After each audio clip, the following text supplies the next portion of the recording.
clases anteriores hemos visto que somos un producto de la evolución y de la selección natural, y que los seres humanos formamos parte de la naturaleza y no podemos entendernos al margen de ella. También decíamos que Homo sapiens es una especie singular que se adapta al medio a través de la invención y del pensamiento consciente, y que tiene una necesidad absoluta de cooperar para poder sobrevivir. Precisamente ese carácter social, unido a un cerebro especialmente complejo, es el que nos ha permitido desarrollar un nuevo tipo de lenguaje y de pensamiento que nos ha llevado a un nuevo nivel de conciencia desde el que somos capaces de escribir nuestra propia historia. En esta lección, y continuando las anteriores, tenemos que ocuparnos de un nuevo aspecto, de la dimensión personal del ser humano. Y este es un aspecto fundamental, muy importante, quizás el más importante de nuestro estudio de la antropología filosófica. Porque el hecho de ser personas es la base sobre la que se sustenta la dignidad especial de todos los seres humanos y la que nos permite afirmar el valor absoluto que tiene cada vida. Y es el reconocimiento de esta dignidad lo que verdaderamente constituye el progreso de la civilización humana de la que hablábamos en la última lección. Vamos a fijarnos, antes de desarrollar el tema, en lo que está ocurriendo ahora mismo con la pandemia del COVID-19.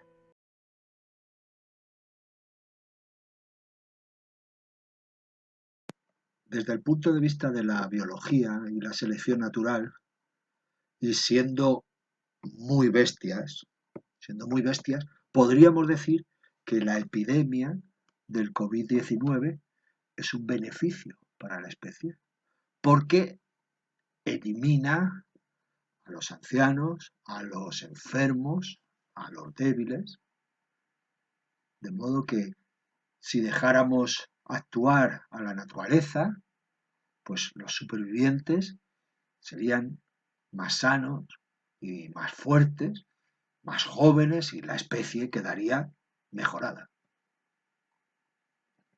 En realidad, este tipo de selección es algo monstruoso. Es la pura barbarie que ya conocemos de la época nazi. Los nazis querían hacer esto.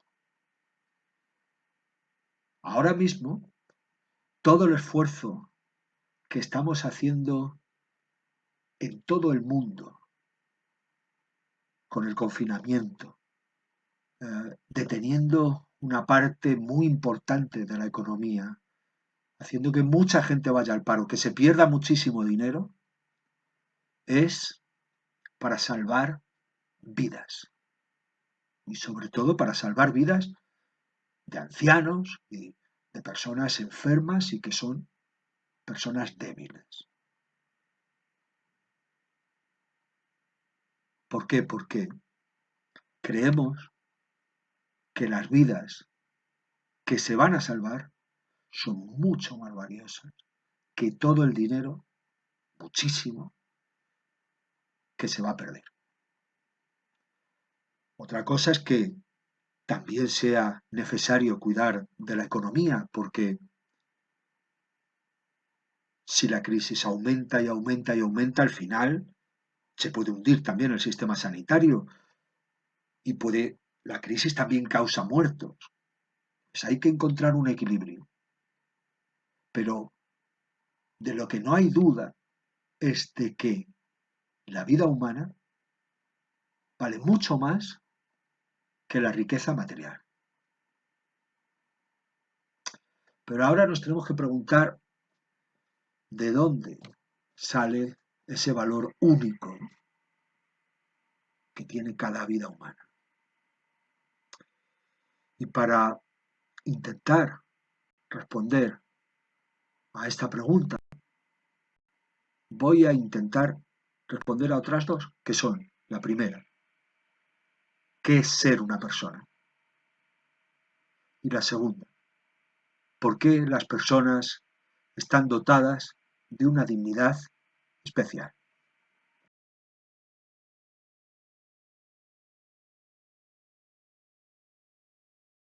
Bien, pues tradicionalmente se ha dicho que los seres humanos somos seres racionales y libres. Y esto lo que quiere decir es que somos capaces de pensar y de elegir por nosotros mismos, es decir, de un modo propio, de un modo individual. Las bases de esto las vimos en la lección anterior cuando hablábamos del lenguaje y del pensamiento simbólico y veíamos que cada uno de nosotros tiene un mundo interior, que es el mundo del pensamiento, de la imaginación, que nos permite planear, hacer proyectos, ver posibilidades, elegir y tomar decisiones.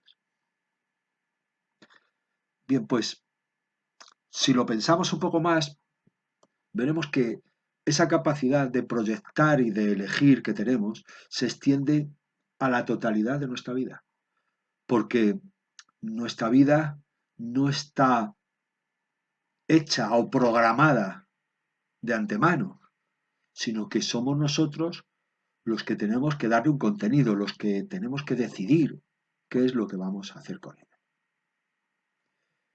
Esta idea es central, una de las ideas clave de la filosofía de uno de los mayores filósofos españoles, que es José Ortega y Gasset, que decía que vivir es decidir constantemente lo que vamos a ser.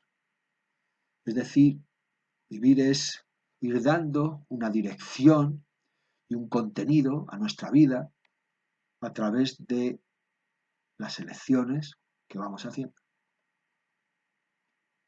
Por eso, en la filosofía de Ortega es tan importante la idea del proyecto personal. Y esa idea sintetiza esos dos componentes, que son la elección y el propósito.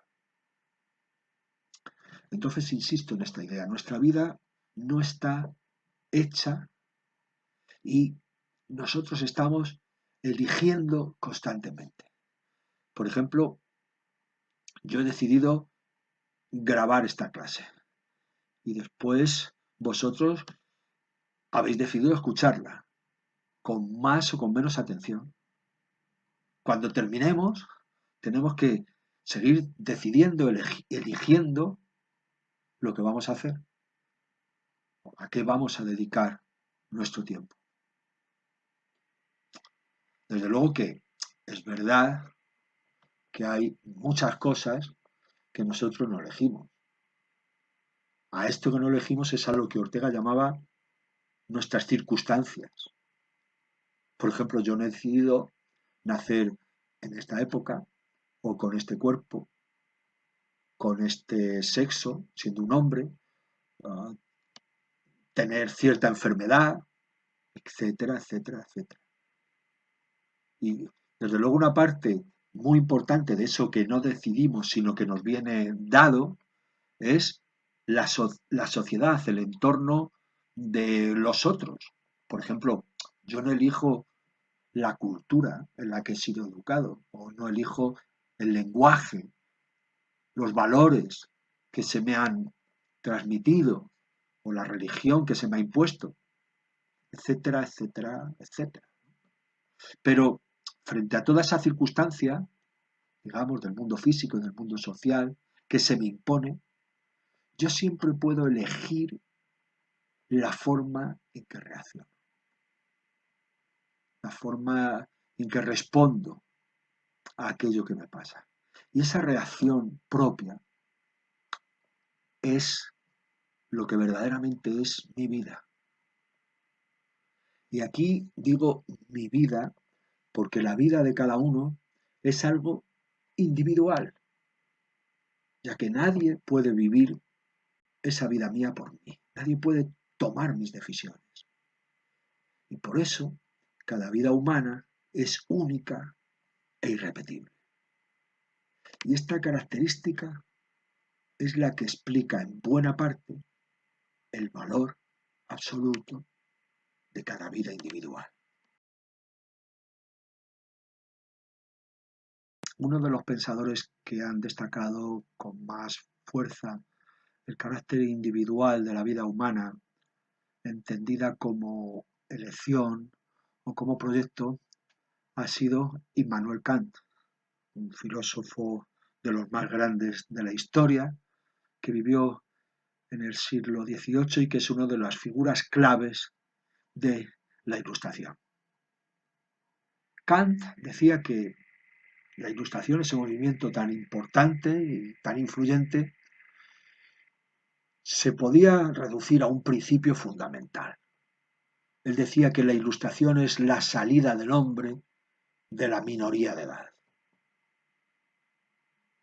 Salir de la minoría de edad, hacerse mayor de edad, es hacerse capaz de dirigirse uno a sí mismo y sin que un tutor le dirija y le diga cómo tiene que vivir. Dicho de otra manera, la mayoría de edad es la autonomía. Pero la autonomía, dirá Kant, no es el capricho o hacer lo que a uno le venga en gana, como vivir como niños irresponsables. Autonomía es para Kant seguir la ley que uno se impone a sí mismo. Es decir, ser capaz de guiarse uno a sí mismo de acuerdo con unos principios y con unas normas que comprende su razón y que le enseñan lo que es bueno, lo que es grande y lo que es digno de hacerse. Los seres humanos, para guiarnos en nuestra vida, no necesitamos de otra cosa aparte de nuestra razón. Este es el sentido que tiene la libertad humana y esta es la meta de la Ilustración, de la lucha por el progreso, por la democracia, por el derecho.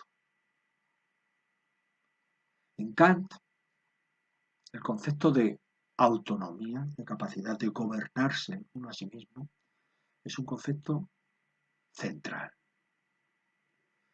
Porque para este pensador, la autonomía es precisamente la fuente de nuestra dignidad y de nuestro valor como personas.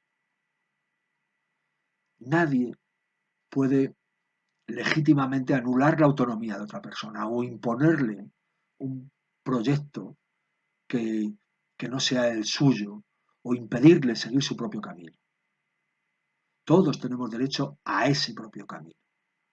Y la Ilustración y todos los movimientos revolucionarios y de emancipación hasta hoy insisten en esta idea de la autonomía. Pero por otro lado, esta idea de autonomía va muy unida al carácter irrepetible que tenemos todos los seres humanos. Y en este sentido Kant distinguía a las personas de las cosas. Las cosas, dirá Kant, tienen un precio y por eso se pueden sustituir por otras cosas que tienen un valor equivalente. Pero las personas somos insustituibles y por eso no tenemos precio, sino que tenemos dignidad. Kant dice que los seres humanos no son medios para otra cosa, sino que son fines en sí mismos. El hecho de que los seres humanos somos irrepetibles, de que cada ser humano es irrepetible, es algo que vemos muy claramente en el caso de los accidentes o de las catástrofes. Hay un accidente y hay unas pérdidas materiales enormes. Sí, pero esas pérdidas se reponen. y todo vuelve a ser como antes. Las pérdidas humanas, en cambio, decimos son irreparables. La muerte de una persona es irreparable porque esa persona no se puede sustituir. Esto lo sabemos quienes hemos perdido a un ser querido. Esa persona que se nos va deja un hueco que no la puede llegar ninguna otra, porque esa persona era única, irrepetible.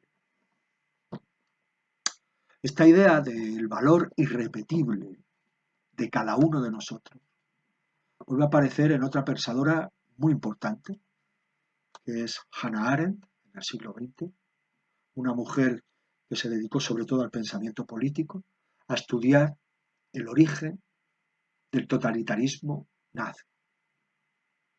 Bien, pues Arendt veía la raíz del totalitarismo precisamente en la negación de la autonomía y de la singularidad de las personas, en la tendencia a reducirlas a cosas, a objetos, a números o a piezas de una gran máquina.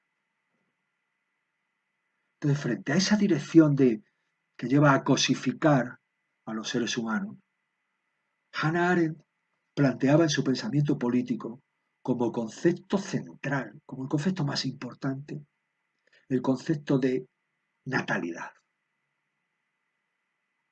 La natalidad es la capacidad de comenzar. Arendt dice que los seres humanos no hemos venido al mundo para morir, sino para comenzar, para crear, para tener iniciativas, para hacer cosas nuevas o imprevistas. Arendt lo dice así, dice, la condición humana más importante es la natalidad, la capacidad de hacer nacer en el mundo algo original e inesperado. Así es como tenemos la capacidad para crear e intentar definir nuestro futuro. Y esto es lo que impide que los individuos y el mundo estén definidos por el pasado. Es entonces esta capacidad de empezar, de crear, que todos tenemos, no solamente los grandes genios, no solamente Picasso o Einstein son capaces de crear. Todos podemos iniciar algo nuevo, todos podemos inventarnos nuestra vida. Y esto es lo que nos hace irrepetibles y lo que nos hace dignos. Es lo que nos impulsa a respetar la vida de los otros y lo que nos lleva a tomarnos en serio nuestra propia vida y a valorarla como merece y a vivirla, intentar vivirla plenamente, intensamente. Esto es lo que vamos a ver cuando tratemos de la ética, cuando veamos que uno de sus principios fundamentales, tal vez el principio más importante, es el de valorar nuestra propia vida y el de intentar vivirla de verdad y de un modo que realmente valga la pena. Pero esto lo vamos a ver en la próxima lección porque ya hemos agotado el tiempo de esta y bueno, pues continuaremos, nos veremos en la próxima videoclase de filosofía.